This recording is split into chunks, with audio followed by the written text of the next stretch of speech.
It's Tuesday, August 9th, 2011. I'm Rim. I'm Scott. And this is Geeknights. Tonight, 2 games, Taluva and Reef Encounter.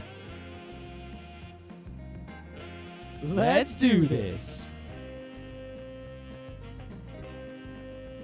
Poking around on the Kotaku, and I saw an article that was, I don't know. I feel like I have to say something about this.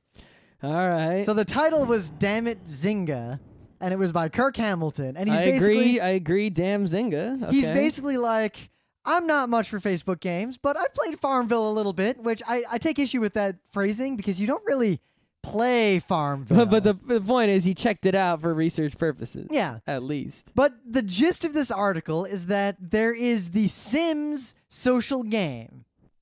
The Facebook game that's kind of like modeled on the Zynga stuff. Right, but it's not actually made by Will Wright. No, it's made by EA. Yeah, he doesn't work at EA anymore. So EA just took a brand that they own and slapped it on a Farmville clone, right? Yep. So here's this guy's complaint.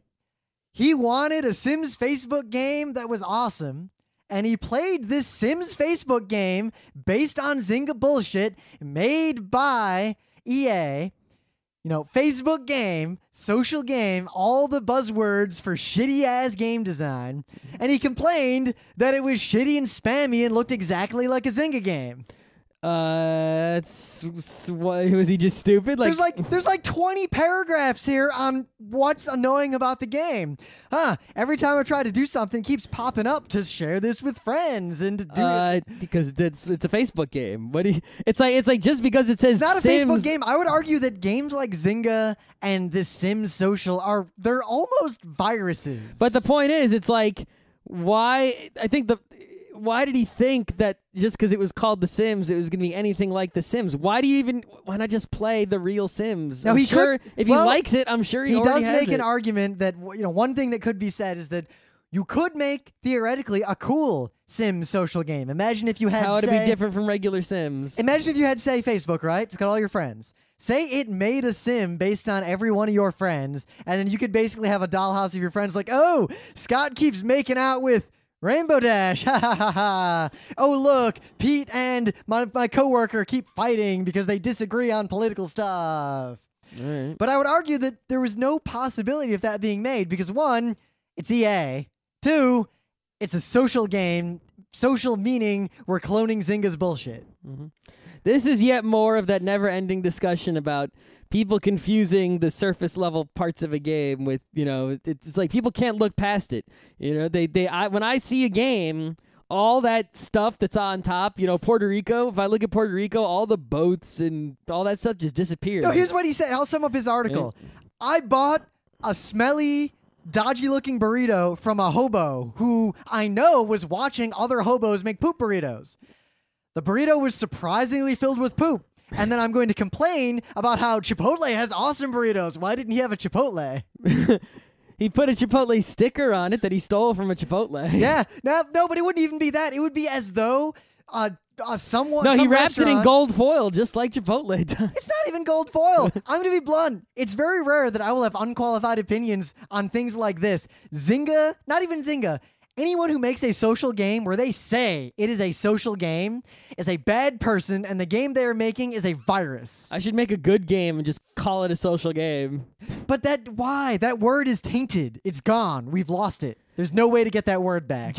No, not to get it back. Who wants the word back? Just to fuck with people, right? Make a game that's not an RPG, call it an RPG. Just be like, yeah, your terms mean nothing. One way around that is, what is Half Minute Hero? On the surface, it's kind of a JRPG. No, I think it has all the trimmings. I think it's a light action puzzler. I would agree, but you could argue that it is because the puzzles are extremely light. They pretty much come down to do what people say. But it has all the trimmings of a JRPG. In fact, you know what I was doing last night? Emily had never really seen or played Final Fantasy 1 in its original form. So, I got the emulators working because I needed to get a bunch of videos for our upcoming PAX panel. Hello, Garland. Ah, Garland, I will knock you all down. Talk to Bat in corner. So, you know what's funny? I started playing Final Fantasy 1 for like a minute. I was like, yeah, here's what it looks like. And I kind of kept playing. Yeah, but you can only make it as far as the elf town before you're like, fuck this shit. You know what? You know what's really funny?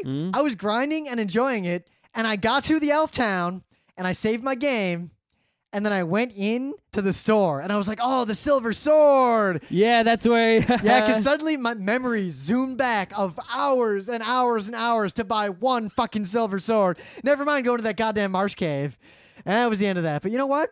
There's something to that formula. Even to this day, I can get sucked in, and I had to like reach this moment Just cheat.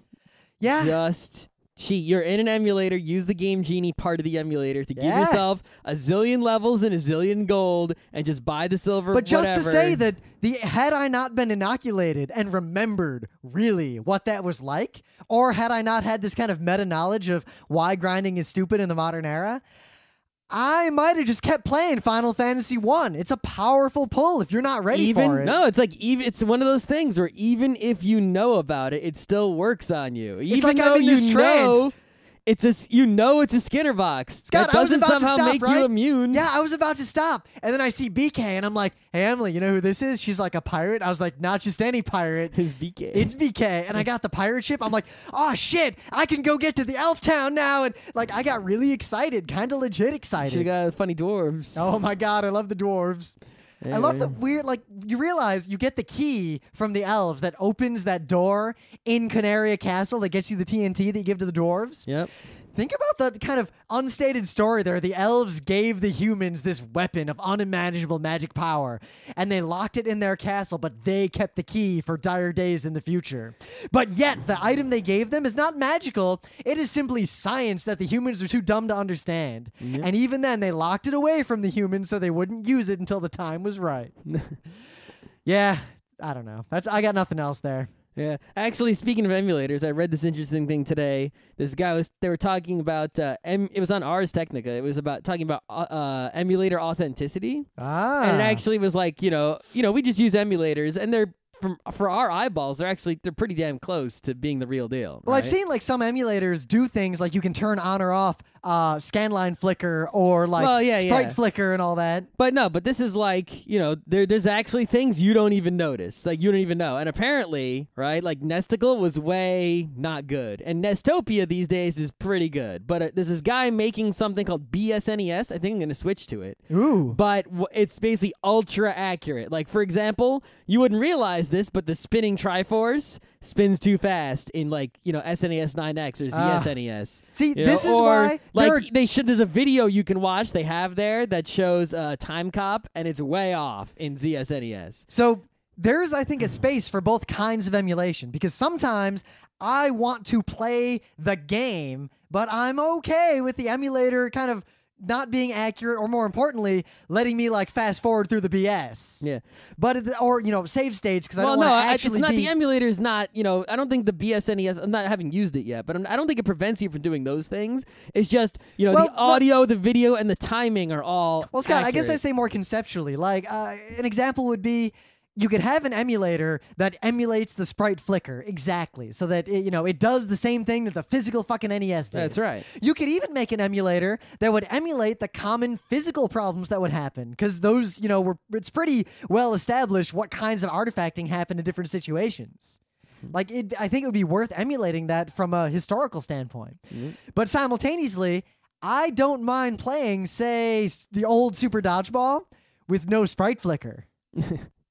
I think the point is that, the point of the article was that to get the emulator to actually be so incredibly accurate, you need to have such, ridiculous synchronized timing of all the different bits, such that, BSNES has insane system requirements, even though it's an SNES emulator. Whereas there are Nintendo 64 emulators that don't give a shit about being accurate, that have almost, poop system requirements, like Pentium 2.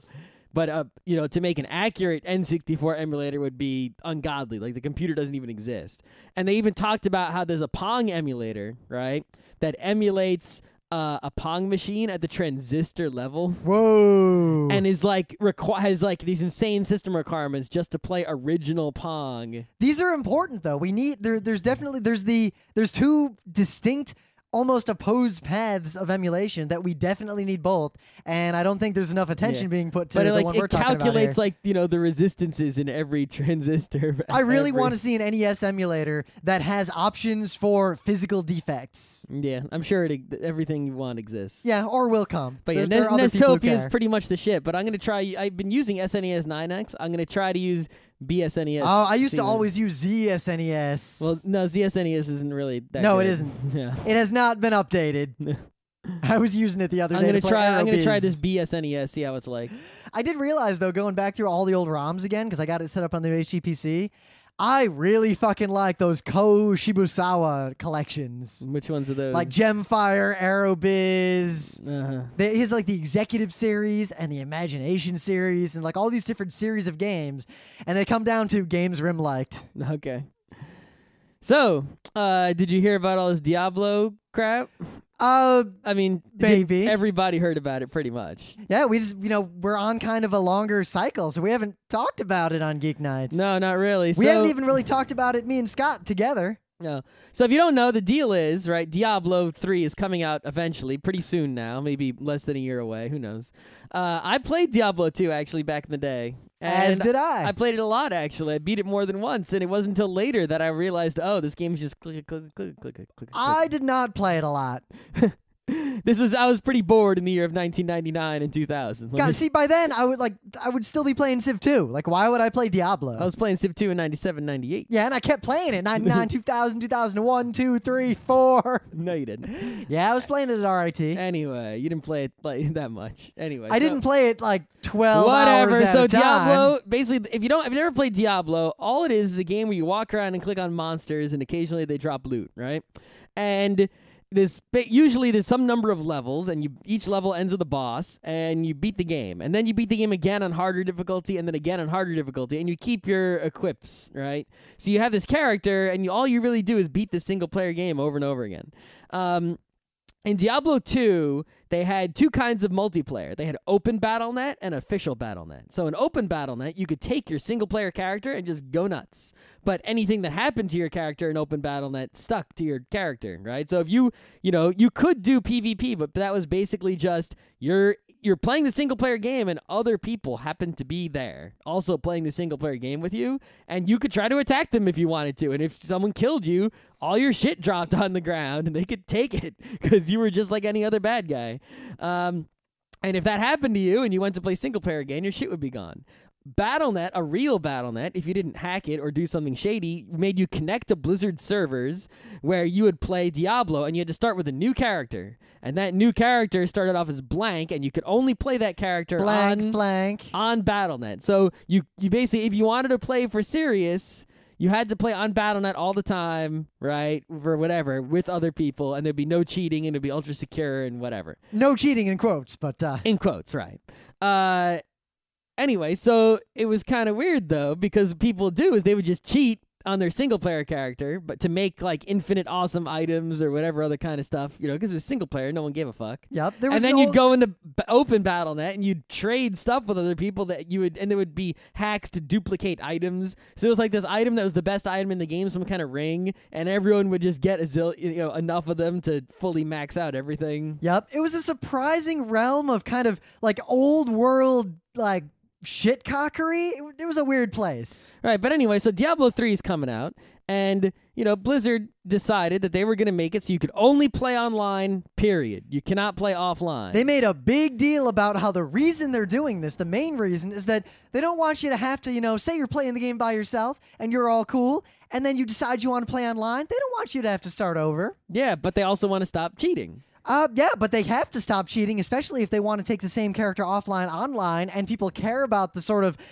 I don't want to say competition, but the, I guess, fairness of the persistence of a character in an online player versus player space. It's not a player versus player space. It's primarily a co-op space where you just have, it's like River City Ransom is player versus player. Yeah, now think about how rapidly the rationalization for this kind of breaks down. They don't want people to cheat in a game that's either going to be co-op online or mostly single player at home. I thought it was funny how most of the gaming news outlets, right, focused on the, pretty much the story that Blizzard is trying to really wants just DRM aspects. Which is part of it. Now, they said... Definitely part of it. They made up some excuses. And it's bullshit because, what if I want to play on an airplane and there's no Wi-Fi on the airplane or, all these, that's the thing that most people covered. Only Jerry at Penny Arcade, came up to the same conclusion I did, which is, by their own... Here, I'll read his paragraph. Ooh. By their own admission, this is Jerry at Penny Arcade. By their own admission, Diablo is not really focused around a PvP experience. If you're playing with someone who has duped items or whatever, all it means is that you'll be more likely to defeat Satan. Without a means to gain advantage over another, cheating as a concept becomes substantially more opaque. Who is the cheated party precisely? Satan the devil? Fuck him. Who cares? Right? It's like you're cheating in a single-player game.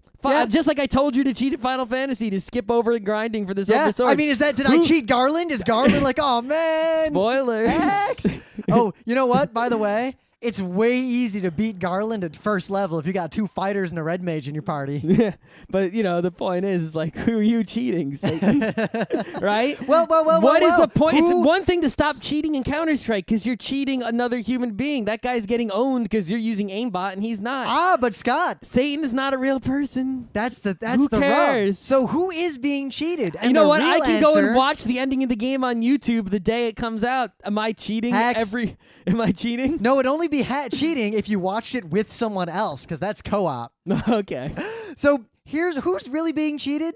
Well, because they've got this auction house, that's the real reason they did all this. Yeah. Right? So they're trying to make money it's one thing to make money by selling you stuff for World of Warcraft. That or at like least hats makes a little bit of sense. Like as much as I hate the fucking hats, at least it's BS that you're buying to share with other people online in a... Right. This is like you're buying something to play in a single player game. That's like if I'm playing River City Ransom and I give someone real money to get a lead pipe right now. Mario 3, World 1-1. Hey, want a hammer suit? $10. No, actual dollars, not coins, bitches. Yeah, actual $10 playing Mario 3 on your own to get a hammer suit. Fuck that. Are you shitting me? Interestingly, and we're working on a panel for some future packs about this, but look at all the things that came out of this turn real life pennies into real life rupees in your single player Zelda game. But there's other things too. There are no mods. They're not allowing modding. No bots. They're not allowing bots. Okay. Now, why can't they allow bots? Because bots could be used to farm and then sell stuff on the auction, devaluing everything. It's like why not? Here's an idea. You ready? It's a single player fucking game. Sell it for $50 and that's it? No. Why are you letting people fucking trade shit with each other like that? Oh, because they also have the online co-op thing. And really, I'll skip all the rationalization I was going to try to pull out of my ass. Really, it comes down to they want to make money on this market and they think that microtransactions will work. There's another way to completely eliminate, basically their rationalization was there's going to be a secondhand market for stuff anyway. So better that we handle it than some, shady operations all set up and take all this money. The money's going to move anyway. Might as well move to us because we're legit. You know what? Here's another way. I got a quote from Blizzard on this. Okay. Ultimately, players want it. If Blizzard doesn't do this system, I'm not so naive to think that third-party auctions are not going to happen. In the past, we've really taken a hardline stance of we will try to stamp it down every place we can. Here's a way to completely eliminate it. Guaranteed. There will be absolutely no marketplace for traded goods. You ready for this?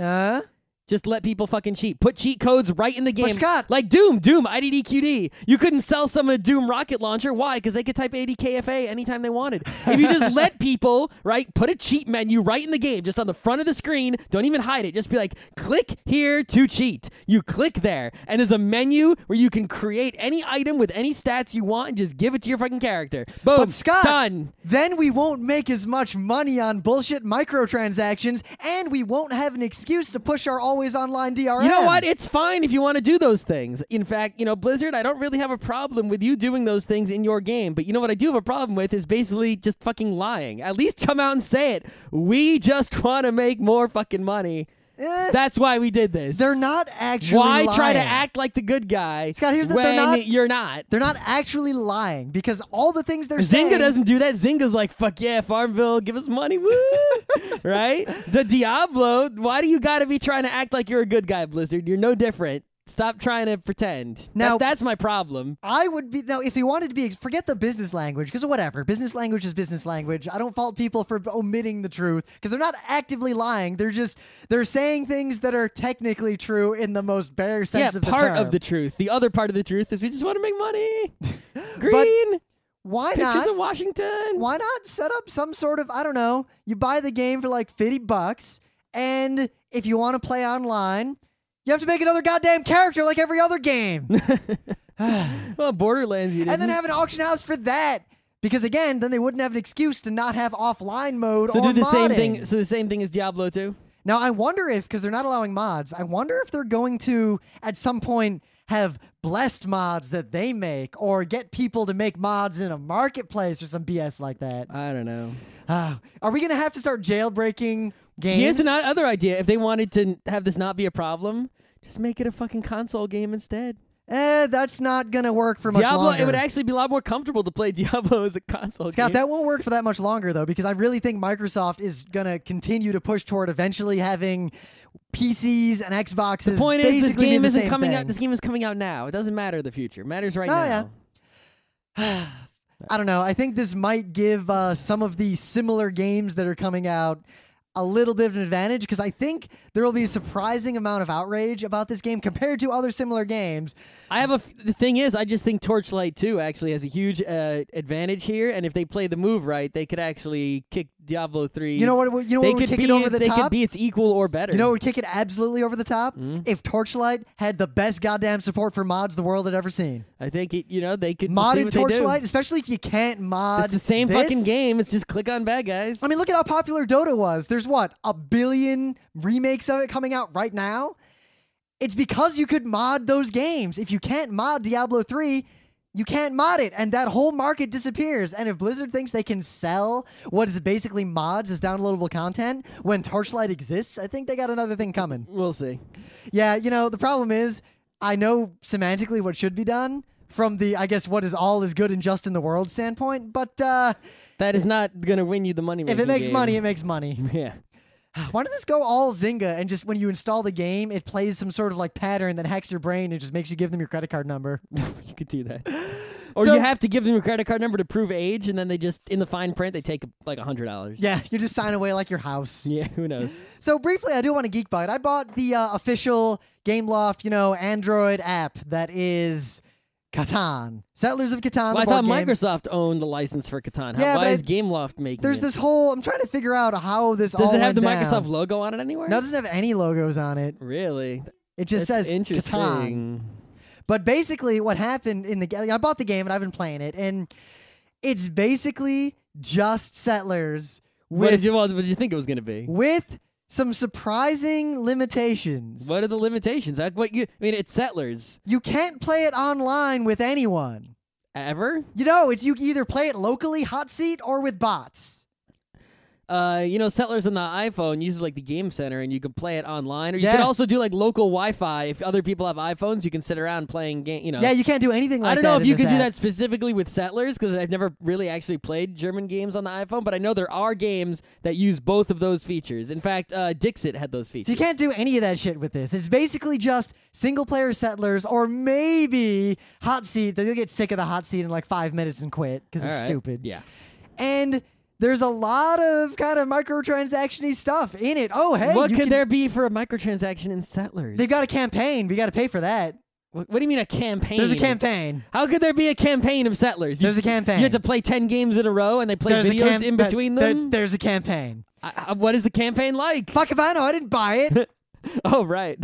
There's also, they've got Seafarers. You can buy that. Okay, and it just that makes sense. It makes sense. They've got Cities and Nights. They've got, that's not in there yet. 5 and 6 player expansion. They've got some alternate tile sets. Some are free. Settlers of Canaan. Some not so free. Okay, that's makes sense. Yeah, but all that aside, it's a pretty, the game works pretty well. The trading mechanic. Yeah, how's the interface? It's actually really good. It just works. And are the rules accurate? The rules are accurate, though they added some rules that I have been advocating for fucking ever as house rules. So they changed the rules, but they... Well, you can play straight settlers, but they have options. Like, you can change... It has dice, which is just dice, 2d6. Yep. You can also use something they call the stack, which is the thing I always recommend for games like this, of make a deck of 2d6. Maybe 2 decks of it, so there's 2 of each. You have the odds be the same to guarantee fairness.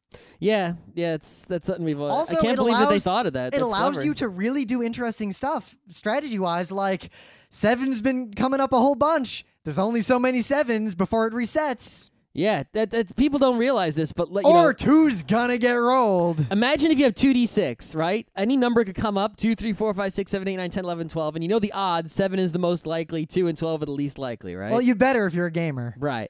But what if you had a deck of cards, and in that deck of cards, you had all the numbers, 2, 3, 4, 5, 6, 7, 8, 9, 10, 11, 12, and the deck was mostly 7s. It would have the same proportion as 2d6. But there's a difference here. Even though the odds of any number coming up are the same, the fact is when you have a deck, you're going through the deck exactly once, which means there is a 2 in the deck somewhere. It's going to show up at some point. Rolling 2d6, it could be just 7 every time forever. That's possible. Now, the thing is, you can tweak it. It's kind of like blackjack. How many decks do you use? By expanding the deck, you can make it to where it's less deterministic. As the number of decks you use, the smallest deck that had the same proportion would have exactly 1, 2, and 1, You could 12. count cards and being like, 4 is going to get rolled 3 more times in the next 5 rounds. Right. So it's like if you're counting the cards, the rest of the deck is all 5s. Now, they have another option, which is actually really interesting. It's another thing that I kind of was expecting, though they did it slightly differently from how I would do it. They call it Stack 5. You have a deck, 5 values are randomly and secretly removed. Oh, just period? Yeah. So it could be 2 might never get rolled. It could be 2s, 7s, 10s. So it might be 7s. It could be 5 7s got removed. Oh, 5 cards are removed. Oh, I thought it was 5 numbers are removed, period. No, that'd be kind of crazy. This deck has no 3s. No. It also has options like you can start with cities. You can start with a lot of the kind of house rules that people will start with for like abbreviated games. You can increase the victory point requirements, and there's a bunch of kind of like fiddly things. Not a fan. They're all there. I'm only a fan of the stack. So the AI, I've noticed that if I like uninstall and reinstall the game and play, I always win the first game. I think the game has a slight learning AI. I think it does. I think it cheats and pretty much lets you win the first game. Oh, play the first game and just try to be a moron. Like, just build your settlements far away from each other. Don't just hold on to a zillion cards and hardly ever build anything. Build like just a bunch of disconnected roads all over the place. But after that, the AI, I mean, it's not that hard to make a perfect AI for settlers. But the problem is, it tends to hold on to a lot of cards. Like, it'll sit there with like 20 resources, and then the robber gets rolled. It's like, great, dude. Good game. Good job. Or it'll do stuff like, you'll see it in like trade. It'll surprisingly not trade that often. It kind of trades semi-optimally, and it won't trading just doesn't make sense when you have AI. And it won't trade with the front runner. It just doesn't work. No, it won't trade with the front runner. It works pretty well.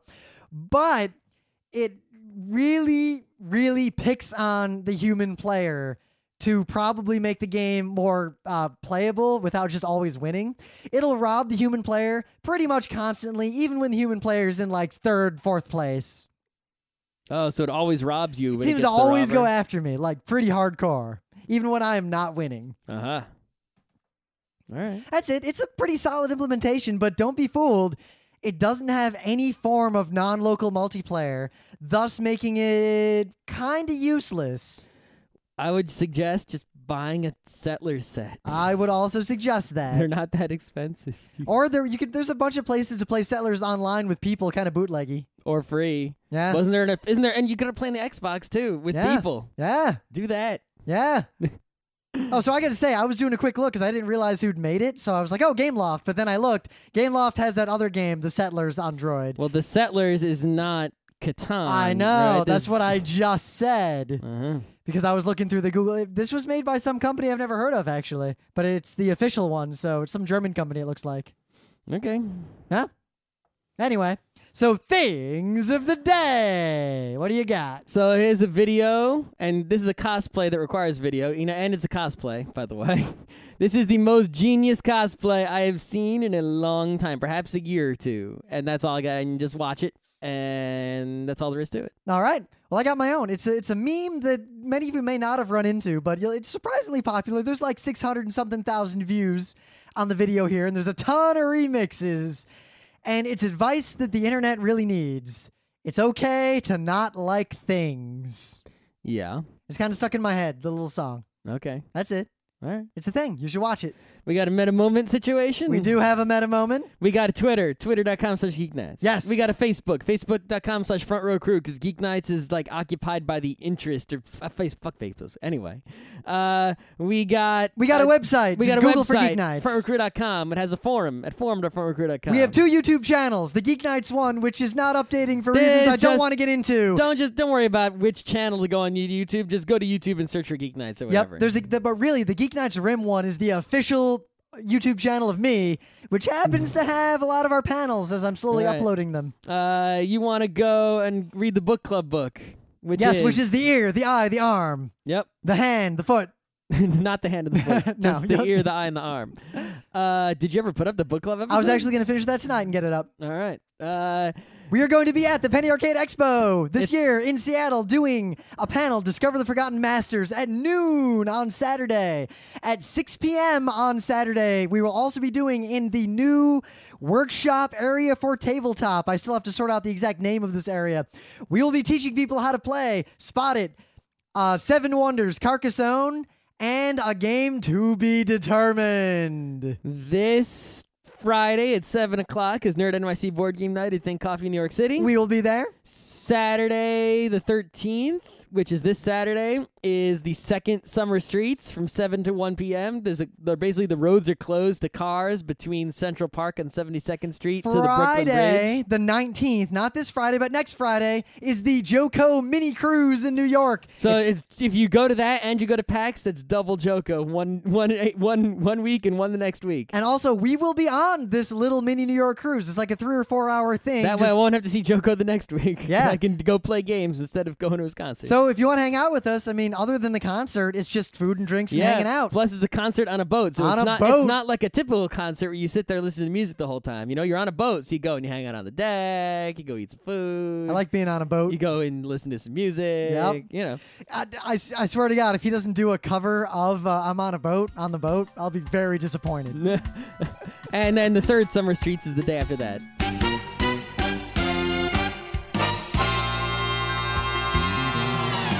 Been a while since we've talked about some tabletop in depth, so I figured it'd be a good opportunity to cover a couple of games. People are looking for new stuff to play. You've already bought every game we've ever recommended. If you haven't, you should. Well, these are 2 actually somewhat old games that we just hadn't really played a lot until recently. They're somewhat old. So let's talk about Reef Encounter, which is from 2004. So Scott played this at what, Moz? No, I played this online at spielbyweb.com, which I think you can still do. SPIEL. Yep, Spiel by Web. I was playing. What was that? I was playing Hacienda there. Yeah, that website has Hacienda, Hoity Toity, Reef Encounter, Santiago, Tikal, Wallenstein, and Bus.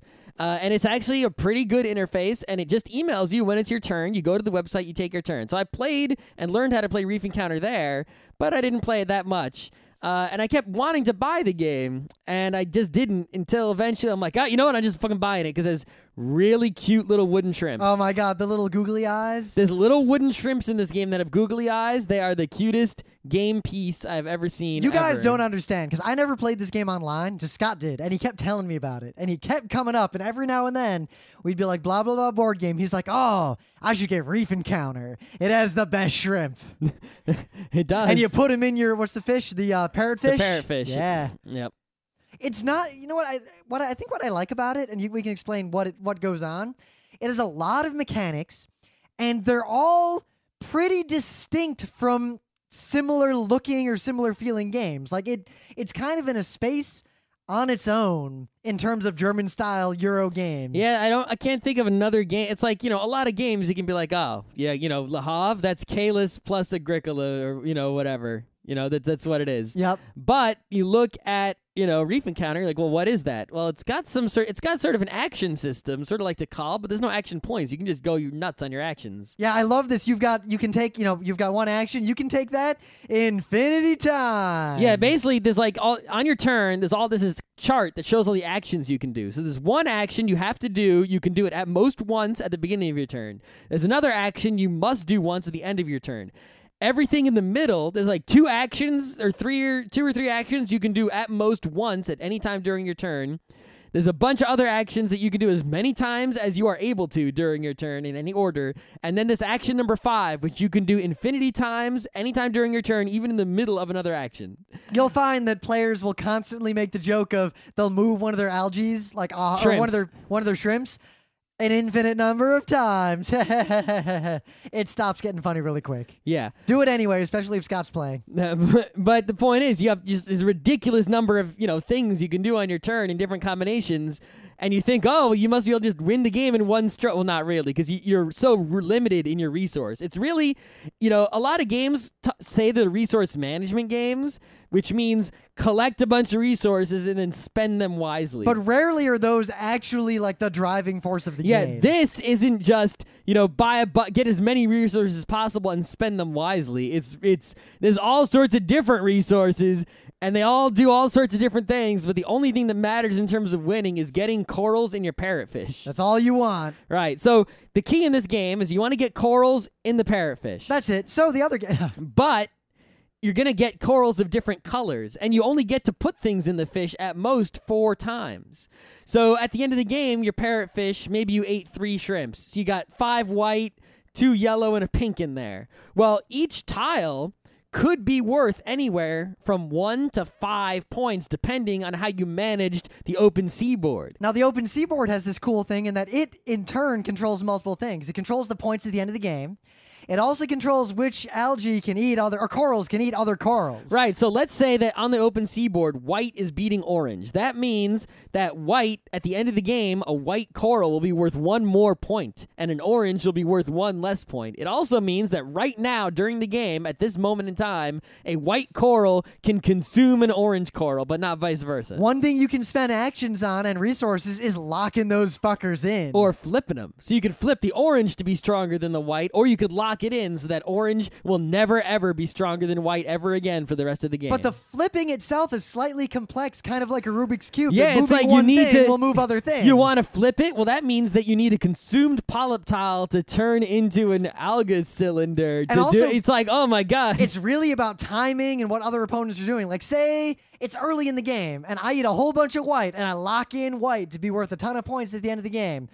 Everyone else is just going to get a whole bunch of white now, too, because they know it's worth a lot. Yeah, and they've got a whole rest of the game to get white. I've also locked white in as being powerful, so it's kind of pointless at that point. So it's really... Well, actually, on the other hand, it would be really easy to consume other colors with white, but because you've locked in white as being powerful, it's hard to consume white, which would make it harder to get white larva cubes.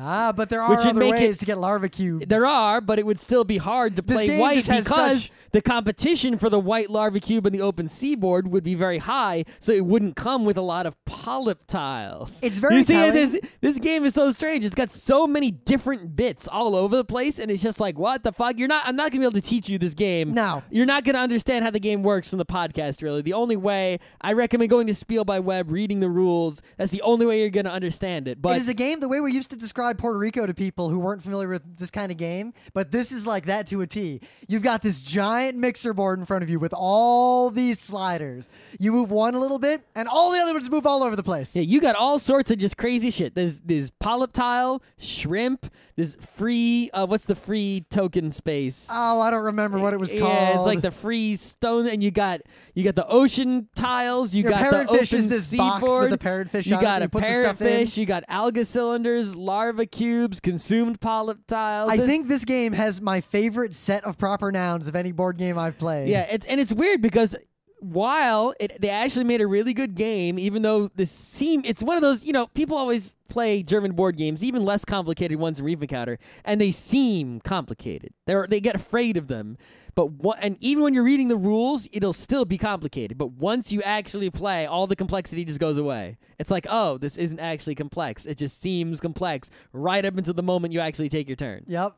Because you don't actually get to do all that ridiculous shit in one turn because you don't have the stuff to do all that ridiculous shit in one turn. So Reef Encounter is highly recommended. It's great fun, and just because there is an expansion I have not played. Yeah, just because it's so different from a lot of the games you've already got, and it actually does a pretty good job of simulating, or teaching you about a real coral reef. Yeah, it's a surprisingly educational game that actually does pretty accurately incorporate the reality of what it's teaching. But into I'm not. The game. The problem is, in order to learn anything about coral reefs, you'd actually have to be thinking about learning about coral reefs while playing. I'm thinking about winning, so I don't really learn anything. But I already know how coral reef works. So. How do you now? Yep. Where's the parrotfish come in? How about the free algae space? So the other this is a lighter game, but we played this game. We kept forgetting what it was called. It's Alex seems to be really good at going to board game libraries at conventions, finding the good game that none of us noticed. Yeah, at first it was Battle Line. Now he at Connecticut, he went to the library and he got Taluva. Yep. And it reminded me right away of this other game, Tikal and Mexica. Well, Java was the third of those three games. That it reminded me more of what's it called, Samurai, but the Rainer Knizia Samurai. Oh yeah, there's like 10 games called Samurai. Yeah, but the one with the Buddhas. Yeah, the one with the Buddhas. That's a really good game. I should see if I can get it. Go get it. You can get it easily. But anyway, it also reminded me of Java because it had the hex tiles that stack. Yep, stacking hexes in 3 dimensions. We should probably do a show on that trilogy of Mexica, Tikal, and Java at some point. We should get 3 games named Samurai. And then, oh, yeah. Do a show on Samurai. Yeah, so anyway, but Taluva is a game, if you didn't know, it's about volcanoes. So every hex tile has 3 spots, 3 hexes on it, and one of those hexes is a volcano. Yep. And it's and the rest of it is like jungles or clearings or rocks or so lakes on your or turn, sand or whatever. On your turn, it's sort of like Carcassonne, right? Or were the tiles bigger than that? I'm trying to remember. No, they're 3. They're 3, okay. You draw a tile. And you play a tile. Just like Carcassonne. And then you must build something. And there's 3 kinds of things to build. Temples, towers, and huts. Just like Carcassonne. So the way it works... Only 3 kinds of meeples. ...is by default, you've got these... there's like 12 temples, 8 towers, and like 80 huts in the game. And you each have your own set of them. The game, I think each person has 2 towers, 3 temples, and a fistful of huts. But the way the game goes is there's 48 volcano tiles, and every turn, you draw a volcano tile, you play it, then you play your stuff down. You must play a building, and when we run out of stuff, like when there's no more tiles and the game is over, then whoever has the most temples wins. But wait a minute, temples are in the middle of that set of 3. Like there's more temples than towers per player. Yeah, there's 3 temples and 2 towers. So yeah, if you're tied on temples, then the tiebreaker is towers. If you're tied on towers, the tiebreaker is huts. All right. But the game rarely ends that way.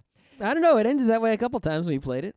If any player gets all of 2 kinds of his buildings out on the board, he immediately wins. So if you get both towers and all 3 temples on the board, you immediately win at that instant. If you get all your huts and all your temples, or all your huts and all your towers on the board at the same time, you immediately instantly win. So think about it, because you want to go for the temples if you think the game's going to get all the way to the end, but if you want to end the game early, you got to go kind of for the towers first, because they're the hardest to place and there's the fewest of them. Yeah. Now, the other great part about this game is that when you play the volcano tiles, they're motherfucking volcanoes. So you just play them on top of other people's shit. Well, you can only play them on top if they line up with an existing volcano, right? And they're not lining up with a tile directly. So you can't just stack tiles straight up. You have to stack them sort of at angles. The lava always comes out of different directions. And there's a fiddly rule. You cannot volcano something that would completely destroy a player's settlement. So you can't just wipe someone off the board. But you can destroy some stuff, including your own stuff with them. You just can't destroy an entire settlement. Yep, so you can't, but it means you can stick one little hut somewhere, and that hut might prevent people from volcanoing things that you don't want them to volcano. Exactly, because if there's only one hut all by itself, volcanoing it would destroy an entire settlement, meaning no one can volcano that spot now. Now, the cool thing is that there's different rules, like, the game stacks up. It's 3-dimensional. As the tiles get on top of each other, you're volcanoing while you're expanding outward. Towers can only go on places that are 3 or higher. Yep. Temples can only go on already large settlements. And if you expand a settlement with huts, every space that you build into in that round, based on like what's on the tiles, You get one settlement, one hut in that tile space per level. So it's 4 high, you get 4 fuckers on Yeah, there. if you can somehow expand your settlement using the expand maneuver onto a very tall space, you can play a ton of huts very quickly. The end result is that it's a chaotic and fiddly strategic game. Yeah, you basically have to be constantly on the lookout at everyone's stuff, thinking what move they're going to make. You know, oh, he has the opportunity to build a tower. How can I block it? He has the opportunity to build a temple. How can I block it? I need to make an opportunity for myself to build a temple. Where can I do it without getting blocked? It's very difficult to formulate coherent strategies just because the act of placing volcanoes is so disruptive to the board, and one gets played every turn. Right. The other thing, though, is like you need to place something on your turn no matter what. Yes, that's the third way. Otherwise, you just lose. So the game ends when you run out of tiles, and then it's just, whoever has the most of each thing. The game also ends if someone wins by getting 2 of their 3 sets of buildings out there. An individual player is eliminated if on their turn they cannot play. So you might think, I'm just going to get all my huts out there. Say you get all your huts out there, and you don't have a place you can play a valid tower or tell. You're done. Game over. Yep. You're just kicked out. So that's the thing, is it might be really easy to play a ton of huts or to, something like that. But the hut, you can almost always on your turn play a hut. So you need to always hold on to a few huts, because if you run out of them, it's very likely that on your turn you won't be able to play a temple or a tower and you'll just lose. So, but it's so easy to play so many huts, you might accidentally play them all, you have none left, you'll take a turn, you won't be able to use a temple or a tower, and you'll lose. And I mean, there's not that much else to say. It's a fun game. I'd only recommend It's relatively quick, and in fact, more players makes it sort of faster. Yeah. Even though you'll wait longer for your turn to come around, there's only so many tiles in the game, so you get less turns. I don't recommend it necessarily. Like, if you're just building out your board game collection, it's not one of the must-haves. It's not like you need this game. There are other games you should buy first. Yeah, I think I would take Reef Encounter over Taluva, but Taluva's pretty good. Taluva's a good game to own if you, for example, go to places where you're just constantly like teaching people relatively light games, and you have to teach them quickly, because it is quick to teach and play. Quick to set up, quick to tear down. It is kind of nice. It falls into that Carcassonne department, right? Yeah. Where it's not spotted, trivial, bananagrams, throwaway warm-up game, but it's also not ultra-hardcore 2-hour Agricola Calis Puerto Rico game. I would also it's that recommend Carcassonne middle area. If you're like us and you own every game, and you just want something different, like it's good enough to be, I'll buy it because I'll play it every now and then. Yeah, I don't think it's in print, but I see right now on Board Game Geek you can get one for $20.99. Because it's somewhat refreshing in the same way that Reef Encounter was refreshing just because it's so different.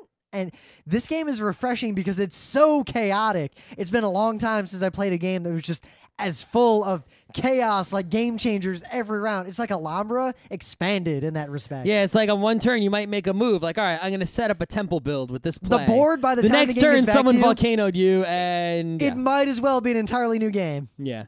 You're like, all right, now I'm going to... Because it's like, that's the other thing, is like almost anything you want to do with it for a temple or a tower requires a setup move. Right? You want to build a tower? That means on this turn, you've got to put a tile down to make the 3rd level, right? Or to make the 2nd level that enables the 3rd level on the next turn. Well, you do that setup move on one turn, but everyone else now gets a turn to destroy your setup, and you need another... So how can you possibly build a temple or a tower? It's very, very difficult. Much like how in Tigris and Euphrates, if and only then every you had 3 actions. So if you can't pull it off, you're forced to play something. So you play a hut, because you can almost always play a hut. So you're forced to play huts, and if you can't get your temples and your towers out, you're forced to play all your huts. And then you volcano your own huts just to get some back. Yep. Right? The shit gets crazy. Actually, I think volcano and huts go away. I forget. Yeah, they go away. I thought you get them back. Covered huts are returned to the box. I think we fucked that up. Yeah, I think you did. Oh, shit. I didn't read the rules, or you guys taught me, so it's all you and Alex. Ooh, that changes everything. Yeah. I'm reading here, Volcanic Eruption, the overview. Place volcano tile on top of existing tiles. Volcano on volcano that has different direction. No free space may be left beneath the tile. Covered huts are returned to the box. Whoa. No covering of temples or towers. No covering of complete settlements. Mm-hmm. Also, it's a Hans am Gluck game, so... Yeah. Yeah. All good. Yeah.